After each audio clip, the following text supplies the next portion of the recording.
Heut in der Früh da bin ich aufgewacht. Für die gut, sauberes Mädel, für die gut.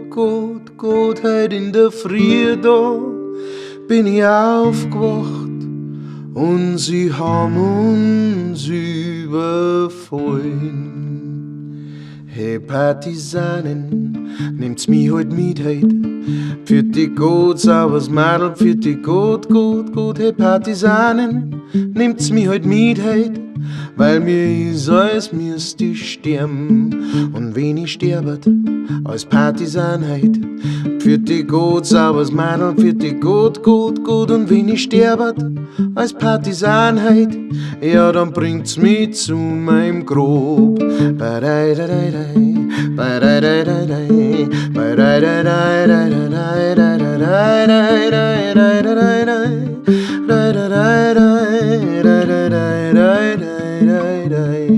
Und grobt's mir da, hoch drum am Berg für die gut, sauberes Mädel, für die gut. Grobt's mir da, hoch drum am Berg wo die schönen Blärmel blühen und all die Leute, die vorbeikommen. Für die gut, sauberes Mädel, für die gut. All die Leute, die vorbeikommen, die werden sagen, mei blühen die schön. Das sind die Blärmel der Partisanen. Für die gut, sauberes Mädel, für die gut. Das sind die Blärmel der Partisanen. Für die Freiheit sind die gestorben. Das sind die Blärmel der Partisanen. Für die Freiheit sind die gestorben.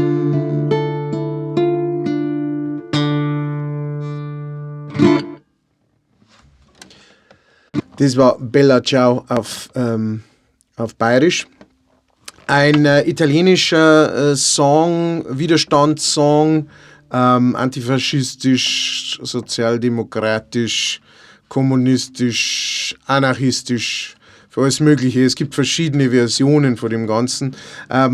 So der Ursprung von dem Song geht schon ziemlich weit zurück. Man kann es nicht genau sagen, aber das erste Mal, glaube ich, in aufgezeichneter Form oder sowas gibt es ja schon im frühen 19. Jahrhundert, wo es eher so eine Liebesballade war, was irgendwie um einen Nebenbuhler oder sowas gegangen ist. Aber man hat dann auch relativ schnell angefangen, diesen Song. Es gibt Aufzeichnungen, dass er bei Arbeiterbewegungen und Streiks und solche Sachen benutzt worden ist und sich über die Jahre dann so entwickelt hat und dann neue Bedeutung gefunden hat während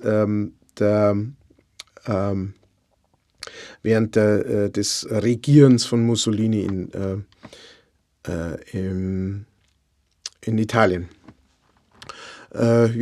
Ich hoffe, also ich fand den Song schon immer irgendwie cool, also seitdem ich ihn kenne, was jetzt auch noch nicht so ewig ist, keine Ahnung, 10 Jahre oder so, wenn überhaupt.